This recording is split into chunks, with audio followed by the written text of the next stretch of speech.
హల్లెలూయా. చేరొచ్చిన మీ అందరికీ యేసుక్రీస్తు నామమున వందనాలు చెల్లించుకుంటున్నాను. చాలా మంది రాలేకపోయినారు.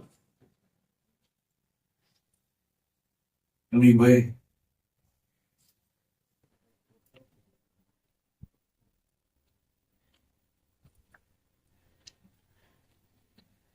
దేవుని పట్టణమా, మనుషులు నిన్ను వచ్చి మిక్కిలి దేవుని పట్టణం అంటే ఎవరు?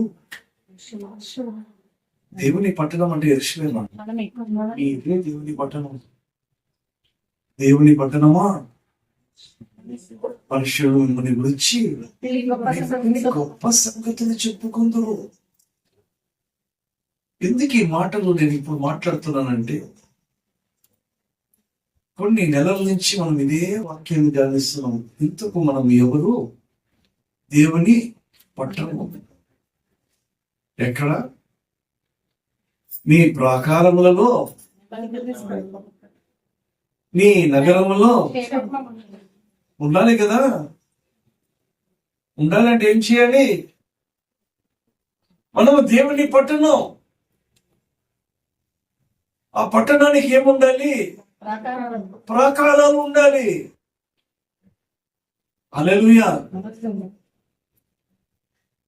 ప్రాకారాలు ఉండాలి. అప్పుడే నెమ్మది ఉంటుంది. అప్పుడే నగరములలో క్షేమం ఉంటుంది. దేవుడి పని ఏంటో తెలుసా? యెరూషలేము చుట్టూ పర్వతములు ఉండినట్లు ఇది మొదలుకొని ఆయన నిత్యము తన ప్రజల చుట్టూ ఉంటాడంట. ఇది ఆయన పని. మన పని ఏంటి? మన పని ఏంటి? కమాన్, మన పని ఏంటి? మన పని పని చేయుటకు మనసు ఉండాలి. ఇది మొట్టమొదటిది. దేనికి మనసు ఉండాలి? ఏ పని చేయాలి? ఏ పని చేయాలి? సగము గోడలను పూర్తి చేయాలి. గోడలను సరి చేసుకోవాలి. అప్పుడే ప్రాకారములో నెమ్మది ఉంటుంది, నగరములో క్షేమం ఉంటుంది. హల్లెలూయా. రెండవది, ఈ యొక్క ప్రాకారము, ఈ యొక్క గోడలు కట్టుకుంటున్నప్పుడు ఏమొస్తాయి? శ్రమలు, ఇబ్బందులు, ఆటంకాలు రానే వస్తుంది. హల్లెలూయా. వస్తాయి. వాటిని ఎవరైనా ఆపగలరా?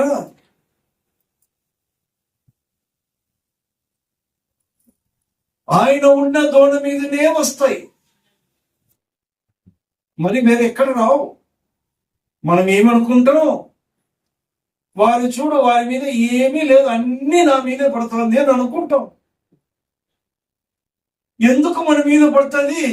నీ దోణిలో ఎవరున్నారు? యేసు ఉన్నాడు కాబట్టి పడుతుంది.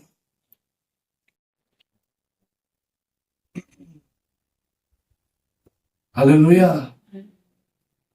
నిన్న ఒకరు నాకు ఒక ప్రశ్న అడిగారు. యోహాను రాసిన సువార్త 15వ అధ్యాయం 21 అనుకుంటా.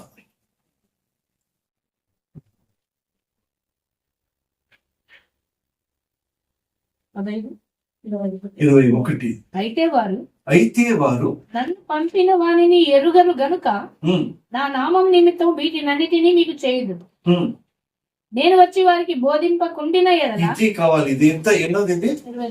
22. నేను వచ్చి వారికి బోధింపకుండిన ఎడల, వారికి బోధించకుండని ఎడల వారికి పాపము లేకపోవును. ఇప్పుడైతే వారి పాపమునకు మిషలేదు. అంటే అర్థం ఏంటి దీనికి అని అడిగారు. నేను ఏంటంటే అర్థం దీనిది? నేను వచ్చి వారికి బోధింపకుండిన ఎడల వారికి పాపము లేదు. ఇప్పుడైతే వారి పాపమునకు మిషలేదంటే అర్థము. మిషలేదంటే వారి పాపానికి ఎటువంటి కవరింగ్ ఇప్పుడు లేదు. ఇట్స్ పాపము ఓపెన్ గా ఉంది. ఇప్పుడు ఆదామా, ఈ చెట్లు ఉండేటివన్నీ తిను, అది తినదని ప్రకటించారు. ఆమేన్.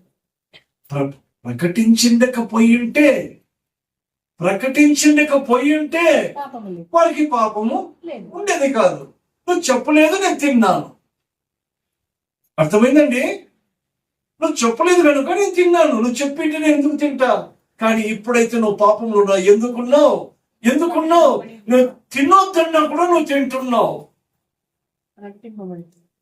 హల్లెలూయా. వారికి ఏమీ లేదు, వారి పాపానికి లేదు. మిష లేదు. There is no covering now. There is no covering. దేవుని పట్టణమా, నిన్ను గురించి మనుషులు మిక్కిలి గొప్పగా చెప్పుకుంటున్నారట. మరి నీ ప్రాకారంలో నెమ్మది ఉందా? నీ ప్రాకారంలో నెమ్మది ఉండాలంటే నీ ప్రాకారంలో కట్టుకోవాలి. నెహెమ్యా కాలంలో వారి యొక్క ప్రాకారములు సగమే ఉన్నాయి. వారికి నెమ్మది లేదు. ఆ సగము గోడ ఉన్నప్పుడు వారికి నెమ్మది లేకపోయినప్పుడు వారికి మనసు కలిగి ఆ గోడలు కట్టుకోవడానికి వారు ముందడుగు వేశారట. ఆ ముందడుగు వేసి మనసుండి ఆ గోడలు కట్టుకోవడానికి వారికి మనసుండి చేస్తున్నప్పుడు ఏమొచ్చాయి? ఆటంకాలు వచ్చాయట. హల్లెలూయా. ఆటంకాలు వచ్చినప్పుడు వారు చేసిన పని ఏంటి? వారి వ్యక్తిత్వం ఏంటి? What was there individual act? I'm not talking about your family. I'm not talking about your church. I'm talking about your individual life. How you will be church? వారి వ్యక్తిత్వము ఏమైందంటే ఆగిపోకుండా సాగిపోతుంది. హల్లెలూయా. ఆగిపోకుండా. మరి చాలా మంది ఆగిపోతున్నారు. ఎందుకు? ఏదో కారణాలు దేనికో లింక్ చేసుకుని ఇది అని చెప్పుకుంటూ ఆగిపోతున్నారు. ఎక్కడ? హల్లెలూయా. ఆగిపోవడానికి మనసుంది కానీ రావడానికి మనసు లేదు. నీకు రావడానికి మనసు లేదంటే నీ గోడలు సగం ఉందా? సగం కన్నా తక్కువ ఉందా? అది ఒక వరుస ఉందా? 2 వరుసలు ఉన్నాయా? చూసుకున్న బాధ్యతలు మనకి. నేను వారికి ప్రకటించకపోయి ఉంటే వారికి ఏమీ లేదు. ఇప్పుడైతే వాళ్ళకు చెప్పా ఎడేత్. దాని అర్థం ఇది అంటే ఇంత భయంకరమా? భయంకరమే. ఆయన ఈ లోకానికి వచ్చినప్పుడు విశ్వాసము కనగుడునా భూమి మీద అని అడుగుతున్నాడు. నీలో ఉందా? రాజా, నా గోడలు కట్టుకోవాలి. కట్టుకోకపోతే క్షేమం ఉండదు. నగరంలో ఏముండదు. కాబట్టి వారి వ్యక్తిత్వం ఏంటి? నెహెమ్యా 4:15 వారి వ్యక్తిత్వం. వారి యోచన మాకు తెలియబడిననియు, దేవుడు దానిని వ్యర్థము చేసేననియు, మా శత్రువులు సమాచారము వినగా మాలో ప్రతివాడును తన పనికి గోడ దగ్గరకు వచ్చెను. హల్లెలూయా. శత్రువుకు ఏమి తెలిసిపోయింది? వీరు పక్షంగా ఉన్నాడు, మన పని అంతా వ్యర్థమైపోయిందని శత్రువుకు తెలియ వాడు ఆగిపోయినాడు. వీరు ఏమయ్యారు? సాగిపోతున్నారు. ఎక్కడికి? గోడ దగ్గరికి. హల్లెలూయా. వారు గోడ దగ్గరికి సాగిపోతున్నారు, ఆగిపోలేదు. ఎవరు ఆగిపోయారు? శత్రువు ఆగిపోయాడు. ఎందుకు ఆగిపోయాడు? ఎందుకు? సమాచారము విన్నాడంట. సమాచారం ఏంటి? సంఘము అత్యాశక్తితో ప్రార్థన చేస్తుంటున్నదట. వ్యక్తిగత జీవితము అత్యాశక్తితో వారి యొక్క గోడలు కట్టుకుంటున్నారట. అది వారి యొక్క వ్యక్తిత్వము.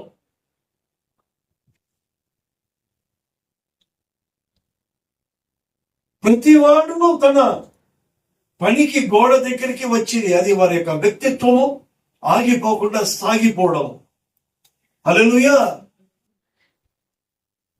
మరి ఏ సమయంలో నేను ఆగిపోతున్నా? ఎందుకు నేను సాగిపోవడం లేదు? హల్లెలూయా. ఈ టైంకి ఇది జరగాలి అని మనం అనుకుంటాము. ఆయన టైంకి మనం జరగస్తున్నామా? వారు నిన్నెట్లు అన్నారు, మంచిది. దేవుని నువ్వు ఏమనలేదా? దేవుని నువ్వు ఏమనలేదా?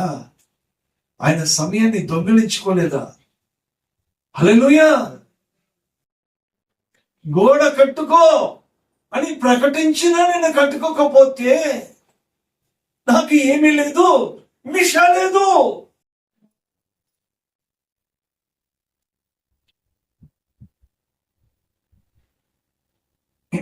కాబట్టి 4వది వారి పట్టుదల.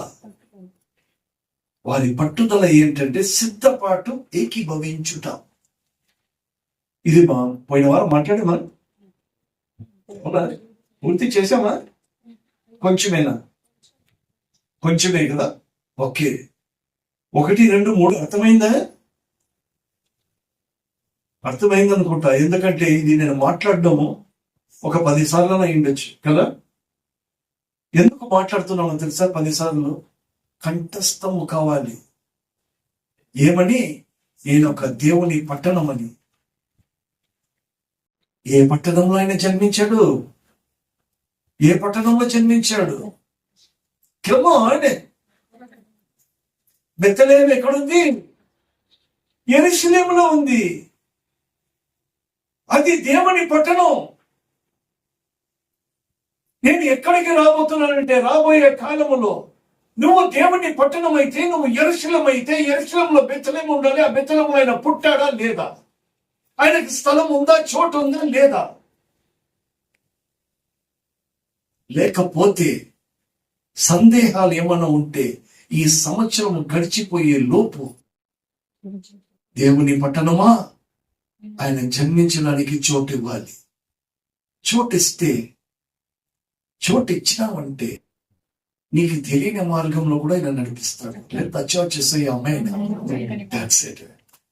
వారి పట్టుదల. 4:16. 4:16. అయితే అప్పటి నుండి ఎప్పటి నుండి వారు ఆగిపోకుండా సాగిపోతున్నప్పటి నుండి నా పని వారిలో సగం మంది పని చేయించి వచ్చింది. నా పని వారిలో అనుకున్నప్పుడు పక్కన మీరు పెన్సిల్లో ఏమని రాసుకోవాలి? నా శరీరములో అని రాసుకోవాలి. నీ శరీరము గోడలై ఉండాలి. Church, hope you understand. నా పని వారిలో అన్నప్పుడు నా శరీరములో సగము మంది పని చేయించి వచ్చింది. సగము మంది పని చేయించి వచ్చింది. సగము మంది ఈటలను బల్లెములను విండ్లను కవచములను ధరించిన వారై వచ్చింది. హల్లెలూయా. అధికారులు యూదులలో ఆయా ఇంటి వారి వెనుక నిలిచి. హల్లెలూయా. వారి పని వారిలో సగము మంది పని, సగము మంది కమాండ్. ఏదో ఒక ఆయుధాలు పట్టుకున్నారు కదా కదా. ఇద్దరు వచ్చిన పని చేస్తున్నారా లేదా? నీ ప్రాణము ఆత్మ పని చేస్తుందా లేదా? ఆత్మ సిద్ధమే, శరీరము బలహీనం. వారి శరీరము బలహీనముగా లేదు ఇక్కడ. ఆ యొక్క శరీరము, సగము శరీరము పనికి వచ్చి ఉంటున్నది, సగం శరీరము ఆత్మ చేసే పని అది పట్టుకునింది. హల్లెలూయా. ఆత్మ శరీరము ఏకీభవించుంటున్నది. శరీరముకు ఆత్మకు, ఆత్మకు శరీరము విరోధముగా అది లేదు. సగము ఆత్మ, సగము శరీరం. ఆత్మ అనబడుతుంటున్న మరియా, శరీరం అనబడుతుంటున్న మార్త, వీరి ఏకీభవించినప్పుడే లాజర్ అనేవాడు బయటికి వచ్చాడు. వీరు ఏకీభవించకపోతే లాజర్ బయటికి రాడు. లాజర్ బయటికి రావడానికి దేవుడు వచ్చాడు. లేదా చర్చిస్తే అమ్మాయి లేదు. లాజర్ ఉన్నాడా? రోగి చచ్చి ఉన్నాడా? హల్లెలూయా.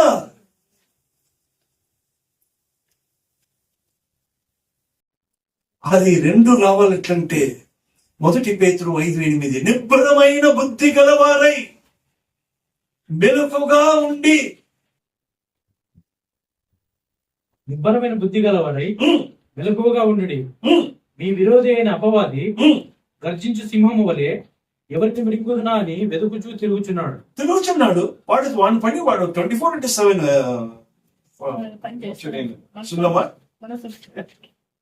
మనమనే నిద్రపోతున్నాం, నిద్రపోవడం లేదు. 24/7 ఎవరిని మిగుదామా, ఎవరిని మిగుదామా నిద్రపోతున్నాడు. వీడు లేయాల, వీడు వాడు నిద్రపోతున్నాడు. మీద ఒక రాయాలని చూస్తూ అంటాడు వాడు. కానీ ఆ రాయి పడకుండా భయము నుంచి తప్పించేవాడు దేవుడు. సురక్షితంగా కాపుదలిచ్చిన వాడు దేవుడు. హల్లెలూయా. నిబ్బరమైన బుద్ధి గలవారై. ఎవరికి నిబ్బరమైన బుద్ధి ఉంది? నెహెమ్యా కాలంలో ఉంటున్న వారికి నిబ్బరమైన బుద్ధి ఉంది. సగము శరీరము, సగము ఆత్మ, అవి చేసి ఏకీభవించి చేస్తున్నాయి. దేవుడు అడుగుతున్నాడు, అయ్యా ఆత్మ, నీ ఆత్మ సిద్ధమే, నీ శరీరము బలీనము, నాతో కూడా ఒక్క గడియన ఉండలేకపోతున్నావా?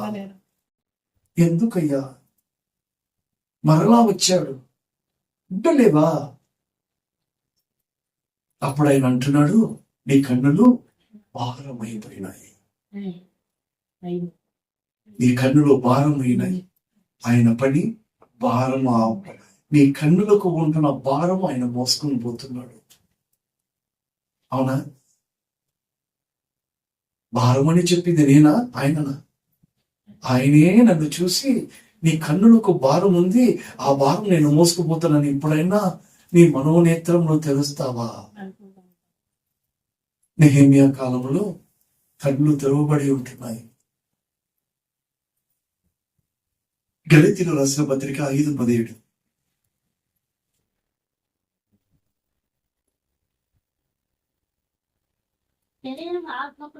శరీరము ఆత్మకును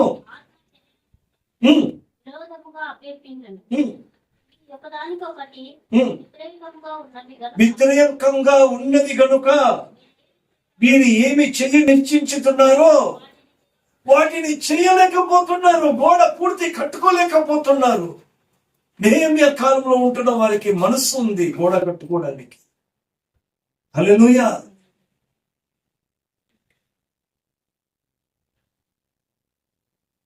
ఎఫెసీయుల రాసిన పత్రిక 6:10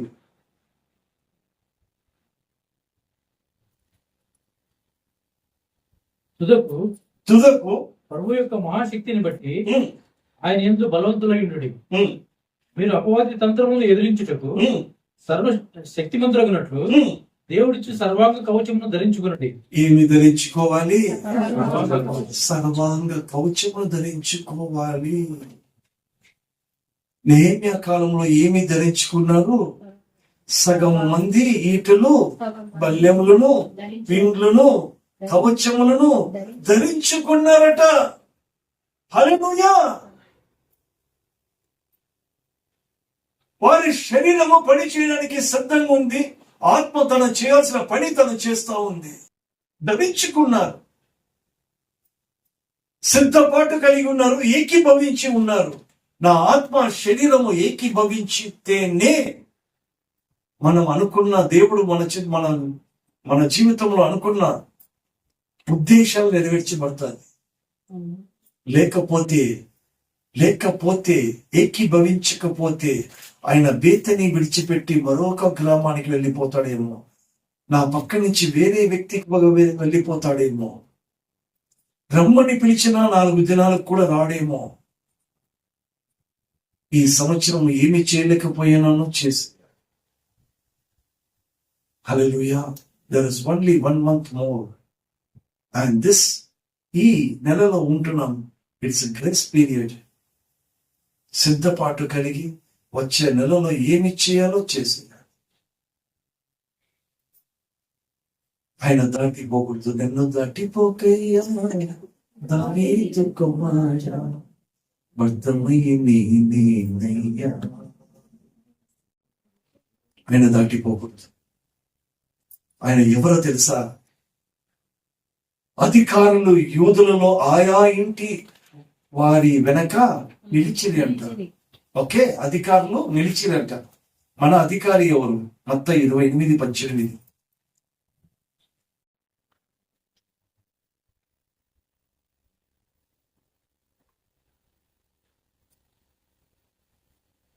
అయితే యేసు వారి యుద్ధకు వచ్చి, పరలోకమందును భూమి మీదను నాకు సర్వాధికారం ఇవ్వబడి ఉన్నది. ఆయన మన అధికారి. హల్లెలూయా. ఇప్పుడు ఆ సర్వ అధికారి మన జీవితంలో ఎలా ఉన్నాడు చెప్తారా ఎవరైనా? ఆ సర్వ అధికారి కలిగిన ఆ యొక్క యేసు ప్రభు వారు ఇప్పుడు ప్రస్తుతము ఎలా ఉన్నాడు? ఎలా ఉన్నాడు? ఆయా ఇంటి వారి వెనుకల, యూదులు అంటే ఎవరు? స్తుతించేవారు. ఆయా ఇంటి వారు వెనుక ఆ అధికారులు నిలిచారు. మన వెనుక కూడా ఆయన నిలిచున్నాడు. ఏ విధంగా నిలిచున్నాడు ఆ సర్వాధికారి? ఎలా తెలుసా? దీర్ఘ శాంతముతో వేచి ఉన్నాడట. ఏ ఒక్కరు కూడా నశించిపోకూడదని, వారి ప్రాకారంలో నెమ్మది ఉండాలని, వారి నగరంలో క్షేమం ఉండాలని దీర్ఘ శాంతముతో నిలిచి ఉన్నాడట. అంతేనండి? అంతేనా? ఎప్పుడైతే ఈ ప్రాకారాలు, ఎప్పుడైతే నగరంలో క్షేమం వస్తుందో సంఘం ఎత్తబడుతుంది. తెలుసా మీకు? ఇది పూర్తి కావాలి.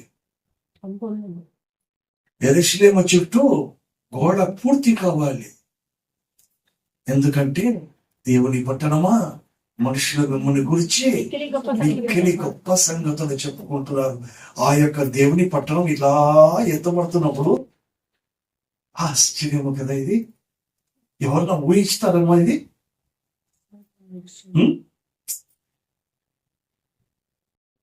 కాబట్టి వారి పట్టుదలతో పాటు వారికి ఏముంది? ఒక కాపుదల. వారి కాపుదల ఏంటో తెలుసా? వారి కాపుదల ఆధారపడుట. చూద్దాం. 4:17. నెహెమ్యా 4:17. గోడ కట్టువారును బరువులు మోయువారును బరువులు ఎత్తువారు. ఏమిటి ఇవన్నీ? గోడ కట్టువారు బాధ్యత కలిగిన వారు, భారము మోయువారు ఐక్యత కలిగిన వారు, భారము ఎత్తువారు ప్రయాసపడుతున్న వారు. వీళ్ళందరూ ఒకటే. అక్కడ ఆయా ఇది కనపడుతోంది. ముందు నాకేముండాలి? బాధ్యత అనేది నాకు ఉండాలి. ఈ బాధ్యతతో పాటు ఏముండాలి? ఈ యొక్క శరీరము ఆత్మతో ఏకీభవించే ఐక్యత ఉండాలి. అది రెండు కలిసే ప్రయాసం అవుతుంది. ఇది వాళ్ళది. గోడ కట్టువారును బరువులు మోయువారును బరువులు ఎత్తువారును ఒక్కొక్కరు ఒక చేతితో పని చేసి ఒక చేతుల్లో ఏమి పట్టుకున్నారు? ఆయుధాలు పట్టుకొని ఉంటుంది. చేయండి చూద్దాం. ఒక్కటి చేస్తాం. నేనైనా కానీ మీరైనా కానీ ఏం చేస్తాం? ఒక చేత్తో సెల్లు పట్టుకొని ఇంకొక చేత్తో పని చేస్తాం.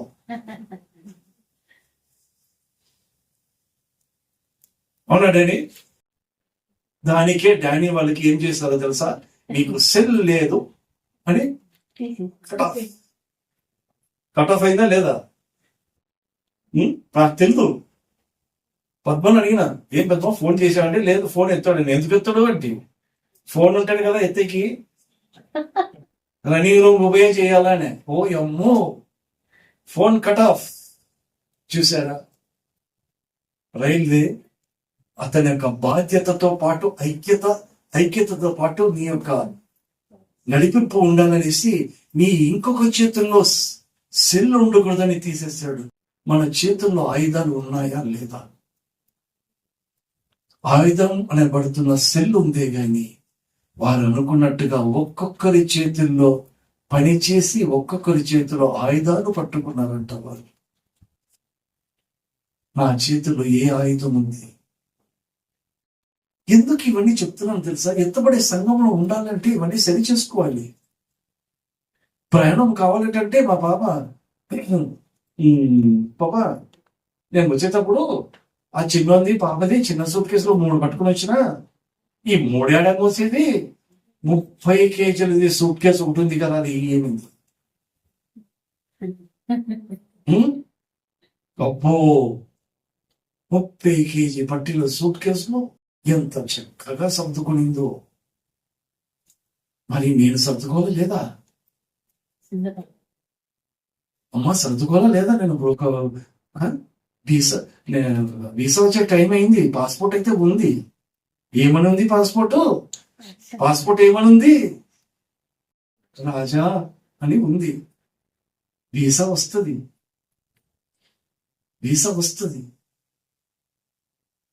సూట్ కేసు సర్దుకున్నానా లేదా? ఆయుధాలు ఉన్నాయా లేదా? కాబట్టి వాళ్ళు ఏమి చేశారు? వారి కాపుదల కోసం ఆధారపడ్డాడు. అవునా? వారి కాపుదల కావాలంటే ఆధారపడ్డాడు. దేని మీద ఆధారపడ్డారు? ప్రయాసపడి భారం మోసుకున్న సమస్త జనులారా మీరు నా యుద్ధకు రండి. 11:28.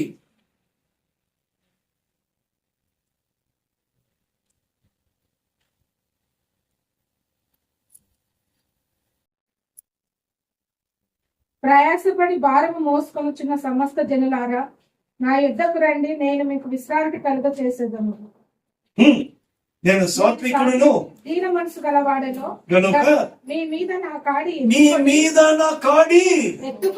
ఎత్తుకొని నా యుద్ధ ఈ లోకంలో పని చేస్తూ, అయ్యా నువ్వు పని చేస్తూ మరో చేతుల్లో నీకేముండాలి? ఒక్కొక్క స్టేషన్, ఒక్కొక్క మైల్ స్టోన్ దాటినప్పుడు థ్యాంక్ యూ చెప్పుకోవాల్సిందే. అది నువ్వు చేస్తావని నాకు తెలుసు. చెయ్యకపోతే నువ్వు సాగిపోలేవు. సాగిపోతున్నావు అంటే చేస్తున్నావు అని అర్థం. హల్లెలూయా. ఈ లోకంలో పని చేస్తూ మరో వైపున నా కాడి ఎత్తుకో. కమాన్ చదవండి. నా కాడి ఎత్తుకొని నా యుద్ధ నేర్చుకుని అప్పుడు మీ ప్రాణములకు విశ్రాంతి దొరుకును. ఏలైనగా నా కాడి సులువుగాను నా భారము తేలికగాను ఉన్నది. ఏంటండి? ఆయన కాడి సులువంట, ఆయన భారము తేలికంట. ఏమై ఉంటది ఇది? ఎలా ఉంటది? ప్రవళిక నువ్వు ఎప్పుడైనా ఎత్తుకున్నావా? ఆయన కాడి ఎలా ఉంటది? అది ఎలా ఉంటుందో తెలియకపోతే నాకేమన్నాడు? 1 యోహాను 5:3 చదువున్నాడు. యోహాను రాసిన 1 పత్రిక 5:3. మనము ఆయన ఆజ్ఞలను గైకొనుటయే దేవుని ప్రేమించుట ఆయన ఆజ్ఞలు భారమైనవి కావు. ఎత్తుకో మరో చేతుల్లో ఏం ఎత్తుకోవాలి? ఆయన ఆజ్ఞలు ఎత్తుకోవాలి. మరో చేతుల్లో ఏమి చేయాలి? కమాన్, మరో చేతుల్లో పని చేయి. ఏ పని చేయి? గోడ కట్టుకునే పని చేయాలి. గోడ అంటే శరీరం అనబడుతున్నాం. గోడను కట్టుకోవాలి, పని చేయాలి. ఇంతకు గోడ ఎక్కడుంది? మీరు అయిపోయిన తర్వాత అంకుల్ గోడ అంటే మీరు ఎక్కడ, గోడ అంటే ఏది అని అడిగినారనుకో నేనేం చెప్పాలి? I want to be very clear with you. గోడ కట్టుకోవడం అంటే ఏంటో తెలుసా? నీ ఆలోచనలే నీ గోడ. అందుకే జాయిస్ మేయర్ ఒక బుక్ రాసింది, your mind is a battle field అని. Your mind is a battle field. రోమిలకు రాసిన పత్రికలో ఏమంటాడంటే, నీ బుద్ధి మారి రూపాంతరము చెందుడి, మారు మనసు పొంది మనస్సు మారి బుద్ధి మారి అది కట్టుకోవాలి. హల్లెలూయా. ఆ గోడను కట్టాలి.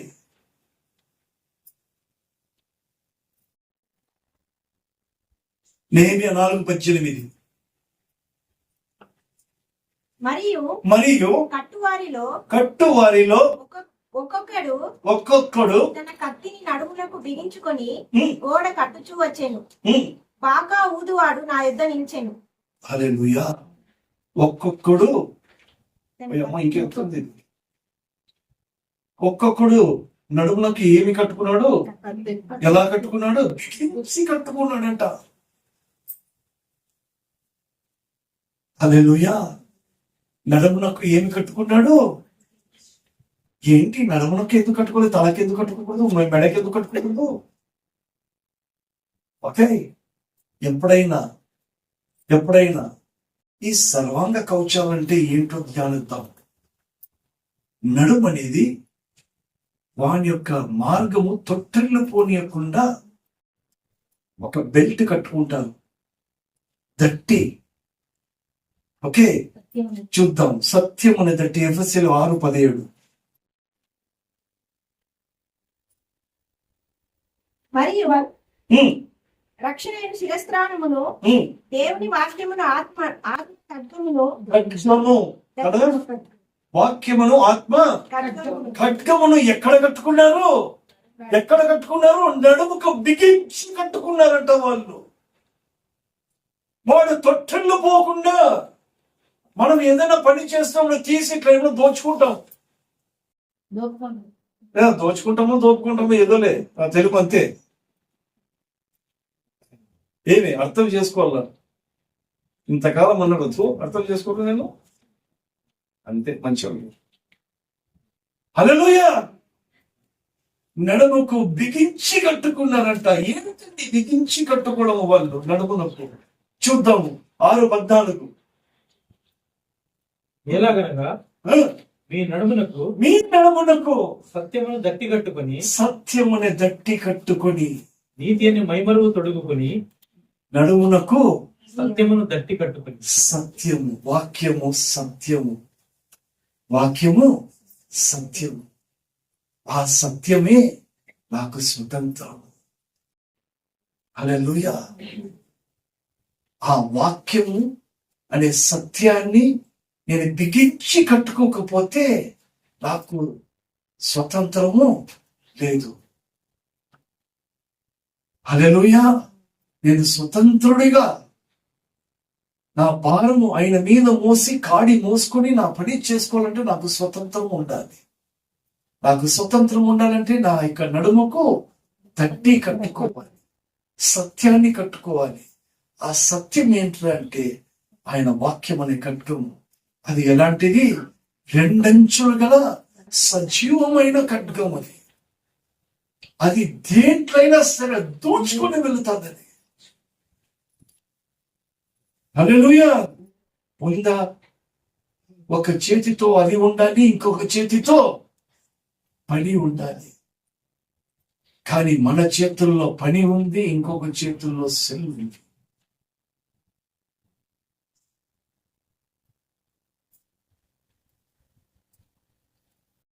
బాకా ఊదువారు నా యొద్ద, బాగా వినండి, బాకా ఊదువారు నా యొద్ద నిలిచెదము.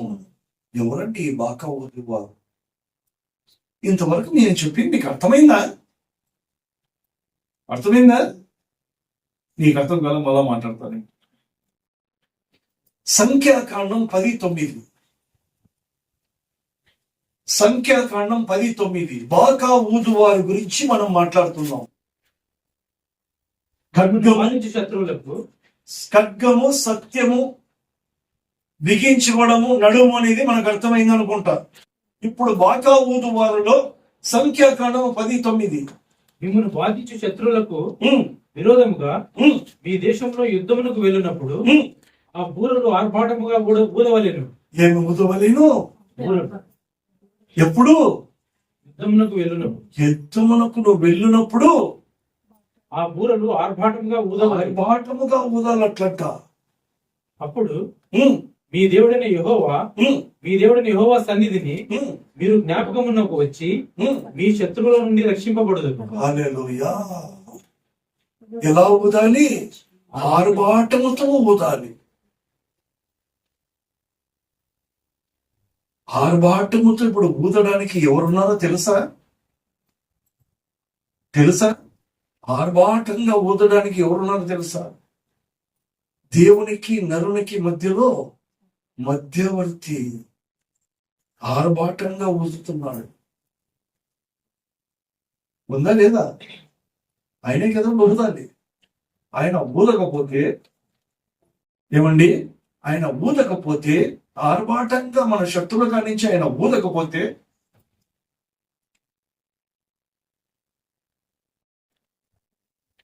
మనకు కృప అనేది ఉండదు.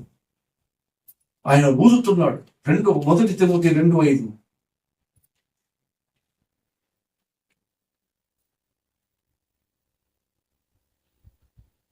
దేవుడు ఒక్కడే దేవునికి ఎవరు? దేవుడు ఒక్కడే అన్నప్పుడు బూర ఊదేవాడు ఒక్కడే అని మాట్లాడాలి, అని అర్థం చేసుకోవాలి. ఇప్పుడు చదువు. దేవునికి నరులకును బూర ఊదేవాడు ఒక్కడే, మధ్యవర్తి ఒక్కడే, ఆయన క్రీస్తు యేసును నరుడు. అది ఆయన ఊదుతున్నాడు మధ్యవర్తిగా. ఏమని ఊదుతున్నాడు తెలుసా? అయ్యా, శత్రువు వస్తున్నాడు, వీని కాపాడు అని చెప్పకపోతే నరుడు ఉంటాడా? ఆయన అలా ఊదాలనేసి మన పని ఏంటి? మనం ఈడ ఊదాలి. అయ్యా, మనం ప్రార్థన ఎలా ముగిస్తాం? యేసు నామములో, యేసు నామములో ప్రార్థిస్తున్నాం తండ్రి అని చెప్తాం కదా. యేసు ఏం చేస్తున్నాడు? ఊదుతున్నాడు. ఆయన ఊదాలంటే ఇప్పుడు నేను ఊదాలి. ఈయనకి నేను ఎలా ఊదాలి? ఆయన ఊదుతున్నాడు. ఆర్భాటముతో నేను ఎలా ఊదాలి? మత్తయి 6:6 మత్తయి 6:6 నీవు ప్రార్థన చేయనప్పుడు, నువ్వు ఊదుతున్నప్పుడు, ఆర్భాటముగాను ఊదుతున్నప్పుడు నీ గదిలోనికి వెళ్ళి తలుపు వేసి రహస్యమందును నీ తండ్రికి ప్రార్థన చేయము. అప్పుడు రహస్యమందు చూచు నీ తండ్రి నీకు ప్రతిఫలం ఇచ్చును. హల్లెలూయా. తండ్రి ప్రతిఫలం ఏ విధంగా ఇస్తాడో తెలుసా? అప్పుడు మీ దేవుడైన యెహోవా సన్నిధిని మీరు జ్ఞాపకమునకు వచ్చి మీ శత్రువుల నుండి రక్షించును. ఇది దీని యొక్క సారాంశం. ఎవరికి అర్థమవుతుందో లేదు. ఊరికే నెహెమ్యా కాలంలో గోడ కట్టాడంటే ఎందుకు కట్టాడు? గాడ ఉంటాయా? ఉండవు. నెహెమ్యా కాలంలో కట్టిన గోడలు ఉండవు. అది ఎవరు కట్టినా ఉండవు. గోడలు నిత్యము ఉండాలంటే అది నేనే, మనమే దేవుని పట్టణమా. మనుషులు మిమ్మల్ని గురించి మిక్కిలి గొప్ప సంగతులు చెప్పుకుంటున్నారు. ఎందుకంటే ఈ గోడ పడవు, ఈ గోడలు పడవు. అది పడకుండా ఉండాలంటే బాకా ఊదువారు ఒకడున్నాడు. ఆయన ఊదుతూనే ఉన్నాడు. ఆయన ఊదాలంటే నేను ఊదాలి. ఎలా ఊదాలి? నా ఇంటి గదిలోనికి వెళ్ళి, అంటే ఈ గదిలో నుంచి నేను బయట రాకుండా ఈ గదిని తలుపు వేసి, ఈ శరీరమునకు, ఈ యొక్క మైండ్ను తలుపు వేసి లోపల ఉండి రహస్యంగా నేను ఆయనతో మాట్లాడాలి. ఈ గోడను, ఈ యొక్క గదిని తెరిస్తే ఎట్లా తెలుస్తామో తెలిసేవే. ప్రార్థన చేస్తా ఉంటాం, ఆడ పాలు పొగుతుందేమో చూడు, అది గది ఓపెన్ చేయడం.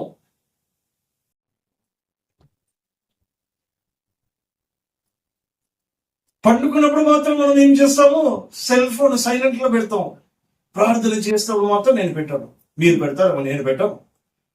ప్రార్థన చేసినప్పుడు ఎందుకు పెట్టాను తెలుసా? ఫోన్ ఇంపార్టెంట్ వస్తుంది అప్పుడు. ప్రార్థన ఆపేసి నేను ప్రార్థన ఉన్నాను మళ్ళా చెయ్యి, నేను పండుకున్నప్పుడు చెయ్యి, నేను నిద్రపోతున్నాను మళ్ళా చెయ్యి అని చెప్పు, నిద్ర డిస్టర్బ్ అవుతుంది. ప్రార్థన మాత్రం మాకు డిస్టర్బ్ కాదు. అప్పుడు మాత్రం నా గది తలుపులు తెలిసి ఉంటాయి, పండుకున్నప్పుడు మూసి ఉంటాయి. బోరలు ఊదాలి. ఎలా ఊదాలి? ఆర్భాటంగా ఊదాలి. అప్పుడు ఆర్భాటముతో ఉంటున్న నీ మధ్యవర్తి ఆర్భాటముతో ఆయనకు చెప్తే, అప్పుడు మీ దేవుడైన యెహోవా సన్నిధిని మీరు జ్ఞాపకం వచ్చి మీ శత్రువుల నుండి రక్షించబడుదురు. బాధ్యతలు, బరువు, భారము, ప్రయాసము ప్రభు మీద మోపాలి. హల్లెలూయా. వాక్యమనే సత్యమనే ఖడ్గాన్ని నీ నడుమునకు బిగించి కట్టుకోవాలి. అప్పుడు బాకా ఊదువాడు మన యొద్ద ఉంటాడు. హల్లెలూయా. 6వది చెప్పను గాని, దూరదృష్టి.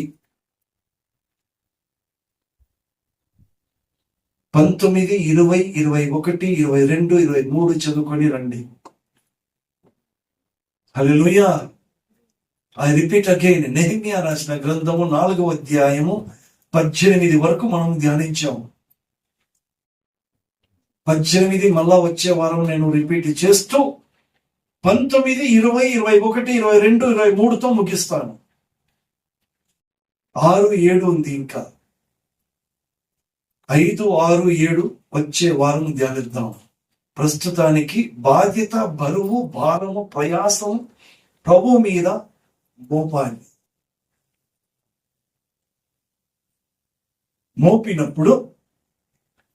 మోపినప్పుడు సత్యం అనే ఖడ్గం, వాక్యం అనే ఆత్మ ఖడ్గము మన నడుమునకు బిగ్గరగా కట్టుకోవాలి, బిగించి కట్టుకోవాలి, బిగ్గరగా బాగా ఊదాలి.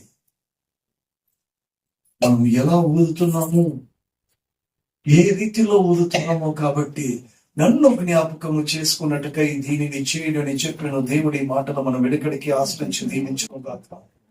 ఆమేన్.